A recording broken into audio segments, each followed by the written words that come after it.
You will reroute immediately. That's what the airport operations manager ordered, blocking the royal guard as he escorted his fallen brother-in-arms through the terminal. But he crossed the line the moment he dared to touch the flag-draped casket. Want to know what happened next? First, hit that subscribe button and drop a comment below telling us where in the world you're watching from. Now, without further ado, let's get into it. The polished black shoes of Sergeant Edward Winslow moved with mechanical precision across the gleaming floor of Heathrow's Terminal 5. His scarlet uniform stood in stark contrast to the sea of casual travellers, the bearskin cap adding nearly a foot to his already impressive height. His white-gloved hands gripped the corner of the flag-draped casket with unwavering steadiness, his face a mask of disciplined composure. The afternoon rush swirled around the slow-moving honour guard procession. Travellers halted mid-stride, conversations died, and children's questions were hushed by parents who recognised the gravity of what was passing before them.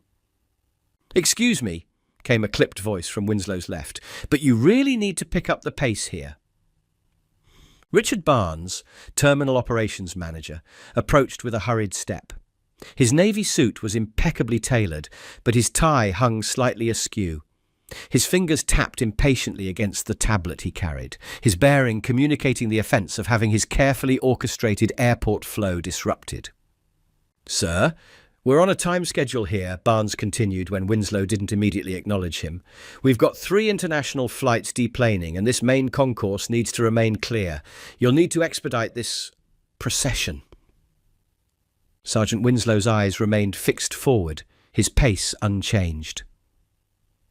"Sir," he responded, his voice quiet but authoritative, "this is Lieutenant Matthew Henshaw of the Royal Marines. We will proceed at the appropriate pace for escorting the fallen."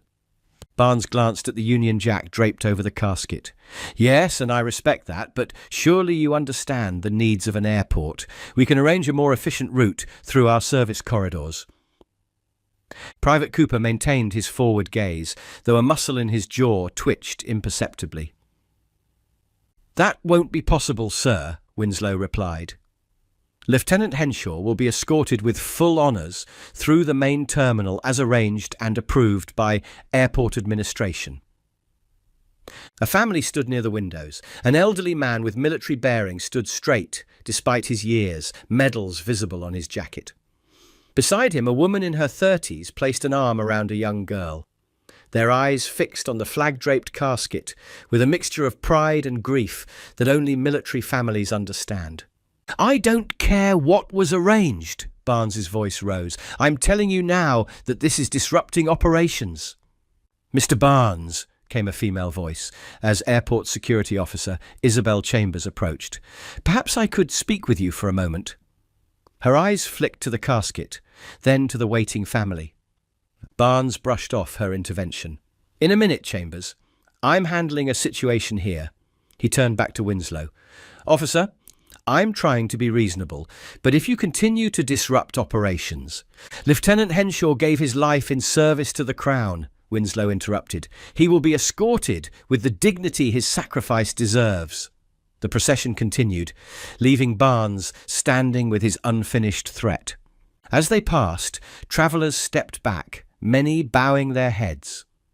The family watched their approach, the little girl clutching her mother's hand as she watched the ceremonial uniform that represented her uncle's final journey home. Sergeant Winslow had known Lieutenant Matthew Henshaw for 7 years. They'd trained together, served 2 tours in Afghanistan side by side, and shared the bond that only forms when men trust each other with their lives. 3 nights ago, Winslow received the call that Henshaw hadn't made it back from a classified operation. His last words to his friend echoed in his memory. "If anything happens, Ed, bring me home proper." Those words weighed heavier than the corner of the casket he now carried. Each step was a fulfillment of that promise, not just to escort a fallen soldier, but to bring home a brother. Behind them, Barnes muttered into his radio, his face flushed. "I need additional staff at Main Concourse East. We have a military transport refusing to comply."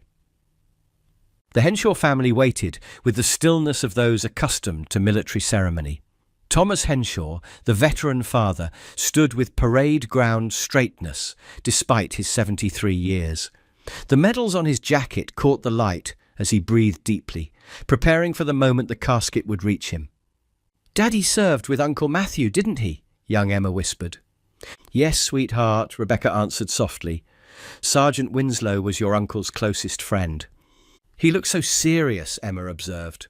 "That's because what he's doing is very important," Thomas explained. "He's bringing your uncle home with honour." Barnes moved ahead to intercept them further down the concourse, sending messages for reinforcements. Meanwhile, travellers formed an impromptu audience. Phones were lowered, conversations hushed, and hurried paces slowed as people sensed they were witnessing something significant. Winslow remained aware of his surroundings as they approached a junction where Barnes stood with additional staff. The operations manager held out a laminated manual like a shield. Behind him, a service corridor door stood open. "Sergeant," Barnes called out, "per Heathrow Security Protocol 15B, funeral processions must utilise service corridors. I've arranged an alternate route." Winslow continued his measured pace. Private Cooper maintained perfect formation beside him. "Did you hear me, Sergeant?"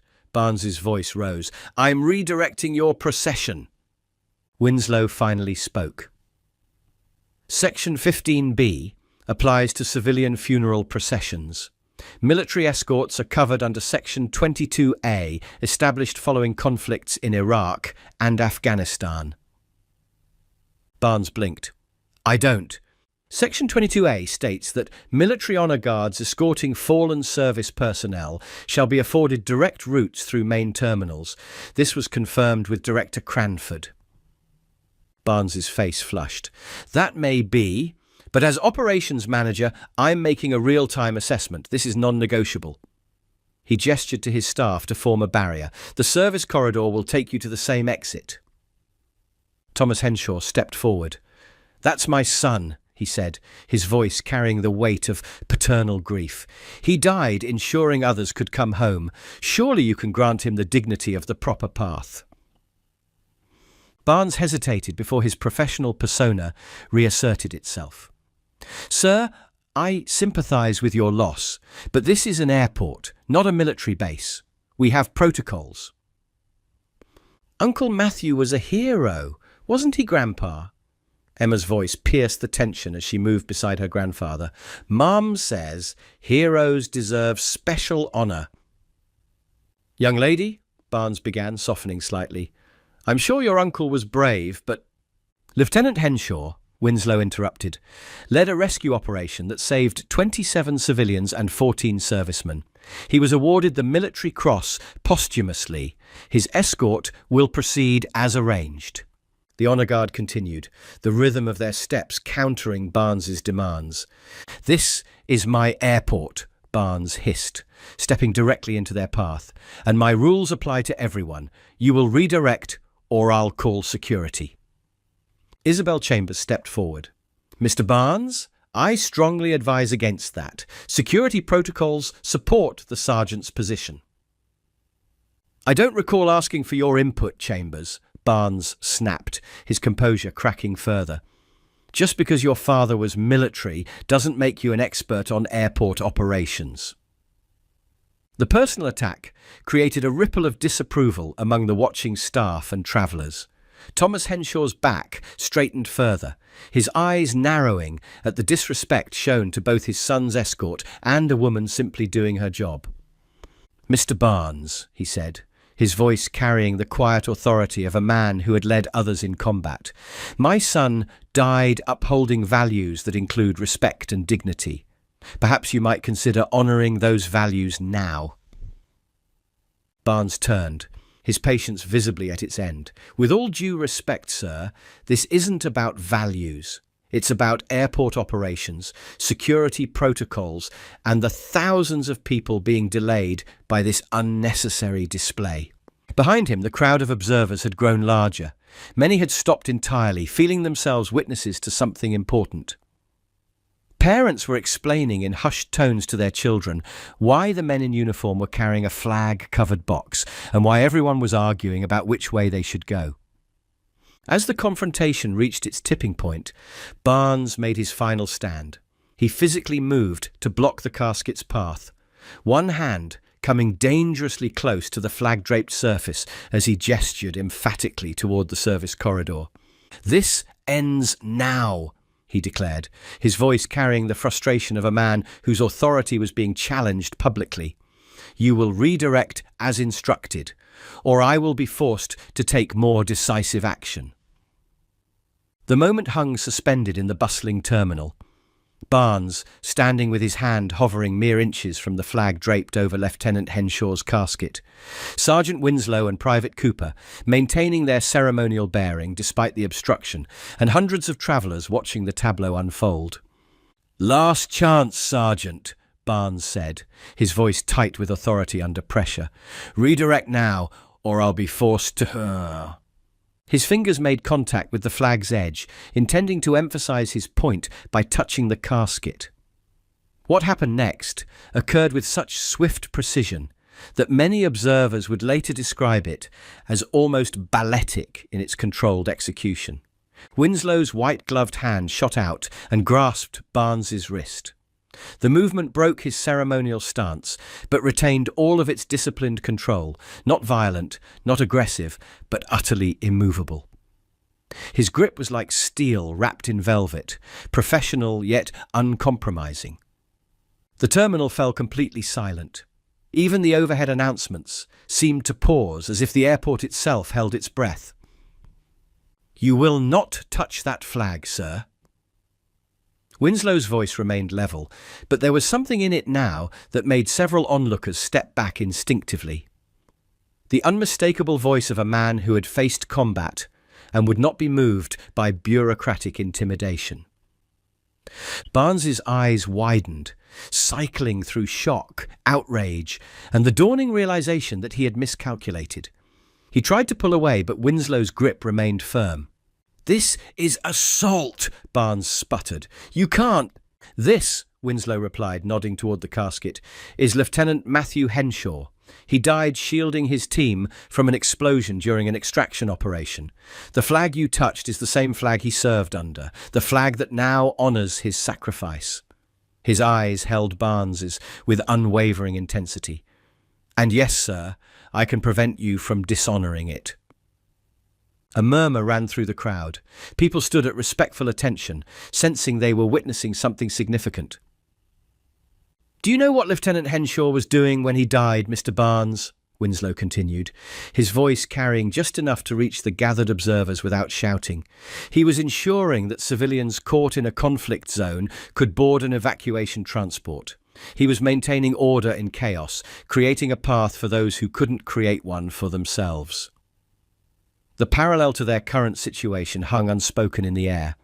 Barnes swallowed hard, glancing around at the many witnesses.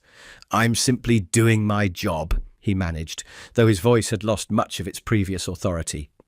"As was he," Winslow replied evenly. "The difference is that he gave his life doing it." From the edge of the gathering, Thomas Henshaw stepped forward again, his military bearing a testament to his own service. "My son understood protocol, Mr. Barnes. He followed rules and orders his entire career. But he also understood when those rules needed to yield to something more important." Winslow released Barnes's wrist with the same controlled precision with which he'd grasped it, returning immediately to his ceremonial position. The message had been delivered without a word being explicitly spoken. Some lines could not be crossed. Barnes rubbed his wrist, though Winslow's grip had been firm rather than painful.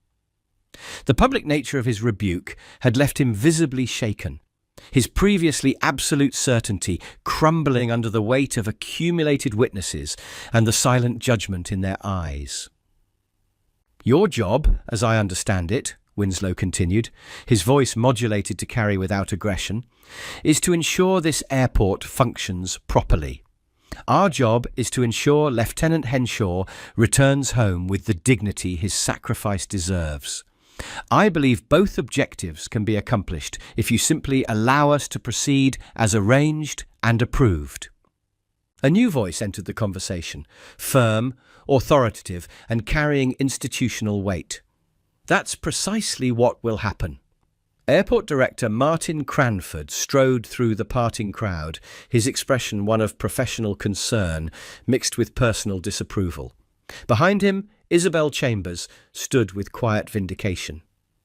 "Director Cranford," Barnes began, scrambling to regain his footing, "I was just explaining to these military personnel that our protocols require—" "I'm well aware of our protocols, Mr. Barnes," Cranford interrupted, his tone making it clear this wasn't their first clash over interpretations of rules. "Including Section 22A, which I personally signed off on 3 years ago after consulting with military liaison officers." He turned to Winslow, his demeanour shifting to one of respect. "Sergeant, please accept my apologies for this interruption to your solemn duty. Your escort will proceed as arranged." He glanced at the watching crowd, then back to the honour guard. "In fact, I believe we can do better than simply allowing you to pass." Cranford turned to address the terminal at large. "Ladies and gentlemen, a fallen serviceman is being escorted home today. Those who wish to show their respect may line the route. Those who need to continue to their flights, please use the Eastern Concourse." The response was immediate and humbling. Travellers who had been rushing moments before now lined up along the path, creating a corridor of respect. Business travellers stood shoulder to shoulder with families, airport staff stepped out from behind counters, and even the busy coffee shop emptied as baristas moved to stand at attention. Barnes stood to the side, his earlier obstruction now impossible to maintain in the face of his superior's direct intervention and the public's clear sentiment. His expression had transformed from righteous enforcement to uncomfortable self-awareness. Young Emma Henshaw watched with wide eyes as the corridor of respect formed. "Look, Mummy," she whispered. "Everyone's standing up for Uncle Matthew." Rebecca nodded, tears streaming silently down her face. "That's what happens when a hero comes home, sweetheart." Thomas Henshaw stood ramrod straight, his weathered hand moving up in a perfect military salute as the honour guard resumed their solemn march with his son's casket. The old soldier's eyes met Winslow's for a brief moment, a look of profound gratitude passing between them as one military man to another. Winslow nodded almost imperceptibly in acknowledgement before returning his gaze forward, his bearing once again the perfect picture of ceremonial precision. The honour guard proceeded through the corridor of respect, their measured steps echoing in the now reverent silence of the busy terminal. The procession moved with renewed dignity through the corridor of respect that had spontaneously formed. Sergeant Winslow and Private Cooper maintained their perfect ceremonial bearing, but something had changed in the atmosphere, a shared understanding that had spread through the terminal like a wave. Director Cranford approached Barnes, speaking in a low voice that nonetheless carried to those nearby. "We'll discuss this incident in my office later. For now, I suggest you observe what real protocol looks like." The reprimand was professional, but left no doubt about his displeasure. Barnes nodded stiffly, his earlier certainty replaced by the uncomfortable awareness of having grossly misjudged the situation. He watched as the honour guard approached the Henshaw family, his perspective visibly shifting as he observed the human impact of what he had attempted to reroute through a service corridor. Thomas Henshaw stood at perfect attention, his ageing body summoning the discipline of his military years as his son's casket approached. Beside him, Rebecca gently guided Emma to stand straight, the little girl's face solemn with instinctive understanding beyond her years. As the honour guard drew level with the family, Winslow broke protocol in the smallest, most significant way. His eyes shifted briefly to meet Thomas Henshaw's gaze. No words were exchanged, but volumes were communicated in that moment between the old soldier and the young one. A promise fulfilled, a duty honoured, a shared understanding of sacrifice that civilians could respect but never fully comprehend. Emma, watching carefully, raised her small hand in an unpracticed but heartfelt salute as her uncle's casket passed. The gesture, innocent yet profound, brought fresh tears to the eyes of many observers. One business traveller, who had been complaining loudly about delays just 20 minutes earlier, now stood in reverent silence, his earlier frustrations forgotten in the face of genuine sacrifice. Isabel Chambers had moved through the crowd, quietly explaining to those who asked what they were witnessing. The guard in the ceremonial uniform is from the same regiment as the fallen, she told a curious family. It's their way of bringing him home with honour. The honour guard continued their measured progress toward the exit where a hearse waited. The crowd maintained its respectful silence, many bowing their heads as the casket passed. Airport staff, who had been assisting Barnes earlier, now stood at attention. Their allegiance shifted by witnessing true authority, not the kind that comes from a clipboard and regulations, but the kind earned through service and sacrifice. Director Cranford walked several paces behind the procession, his presence ensuring that no further obstacles would impede their path. His eyes occasionally moved to Barnes, who remained rooted in place, watching the scene unfold with growing comprehension of his error. As they approached the terminal exit, the honour guard's discipline remained unwavering. Outside, the afternoon sun illuminated the waiting hearse, its driver standing at respectful attention beside the open rear door. Beyond, a police escort waited to accompany Lieutenant Henshaw on the next stage of his journey home. The loading of the casket into the hearse was executed with flawless precision, each movement deliberate and dignified. Winslow and Cooper stepped back in perfect unison, rendering a final salute as the hearse door was closed. Inside the terminal, the gathered crowd began to disperse, returning to their travels with something valuable added to their journey. A glimpse of traditions that still mattered, of principles worth upholding, of respect that transcended everyday conveniences. Barnes stood reflective, his earlier certainty gone. Cranford approached him again. Sometimes, Richard, efficiency isn't the most important value. I was just trying to maintain operations, Barnes replied, his defensiveness hollow. And they maintained something far more significant, Cranford answered, nodding toward the departing honour guard. As Winslow prepared to leave, Thomas Henshaw approached, extending his hand. The old soldier's grip was still firm despite his years. Thank you for bringing my boy home with honour. It was my privilege, sir. He was one of our finest. Emma moved forward. Did you know my uncle well? She asked, looking up at Winslow. Winslow knelt to her level. I did. He spoke of you often, said you had his same smile. The little girl nodded. Mummy says I need to remember him properly. Is that what you were doing? That's exactly right, Winslow replied gently. Some things are worth doing properly, no matter what stands in the way. What we witnessed today was more than just a confrontation between airport protocol and military tradition. It was a reminder that standing firm for what's right, for the traditions and respects that honour sacrifice, can teach powerful lessons to everyone involved. Sometimes the most important choices we make aren't about efficiency or convenience, but about preserving the dignity that makes us truly human. When was the last time you saw someone stand up for what was right, even when it would have been easier to back down? And what traditions do you think deserve more respect in today's fast-paced world, and why? Share your thoughts in the comments below. We'd love to hear your perspective on this powerful moment.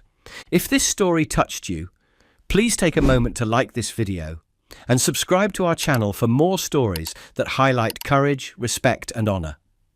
Don't forget to press the bell icon so you never miss our daily uploads. Consider sharing this video with someone who appreciates stories about those who stand firm for what matters, even when faced with obstacles. Our previous videos are appearing on your screen right now. Why not check them out next? We'll see you tomorrow at the same time with another brand new story.